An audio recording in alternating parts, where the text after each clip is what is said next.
We are losing our rights over and over again. If we started counting up the amendments and the violations just of the amendments, it would take a long time to talk about it. For example, right now in Boston, there's a case going on with a 15-year-old, Justina Pelletier, and she was literally taken away from her parents because her parents disagreed with the diagnosis of Boston Children's Hospital. That is absolutely unparalleled. I haven't heard of anything like that. Terrible abuse of freedoms. Why would a child be taken from her parents over that? It makes no sense at all, Jan. And if they get away with that, then you're going to see it spread from city to city across America. If you join me late, you are listening to Understanding the Times Radio. I'm Jan Markell. I have on the line Gary Cobb. You can learn more at garycobb.org, and he's written a couple of books that we do recommend. They're only available at garycobb.org, and that would be En Route to Global Occupation and The New World Religion. If we have time, we want to talk about the New World, the coming world religion. Well, the balance of power has been disrupted. If you have a president who believes with the signing of an executive order he can trump Congress, we have a different government in place right now, whether we're willing to admit it or not. Well, it's tyrannical. I want to move on quickly because we've had the news police issue of the last couple of weeks. Now, it has been pulled back due to outcry, but the Obama administration was planning to send what critics characterize as government spies into newsrooms of the nation's media outlets. This was partly going to be a war against the few pockets of media resistance that he has encountered. Fox News heavily, of course, talk radio, and perhaps coming Christian radio, even programs like this one. So they were going to come up, the FCC, with a multi-market study of critical information needs. Gary Cobb, when you saw this shaping up, what were your thoughts? Well, it wasn't totally a surprise. I've been watching how the administration would try to implement it because obviously they'd get some pushback,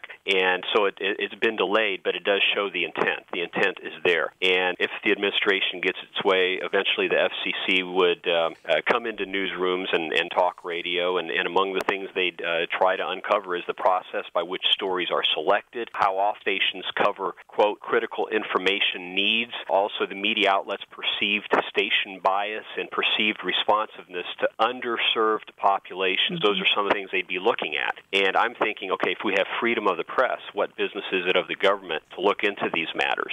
Now, if there is truly hate being tossed about, that the kind of hate that could lead to war, terrorism, acts of violence, that type of thing, that could be a different matter. But here you're looking at basic fundamental rights being violated. They're coming in and they're going to try to tell people what to say, what not to say, what to stay away from. Are they addressing certain issues enough to be able to stay on the air? Those kinds of things. I mean, it's utterly ridiculous, and I hope that the American people see through this and will take a stand, as they should.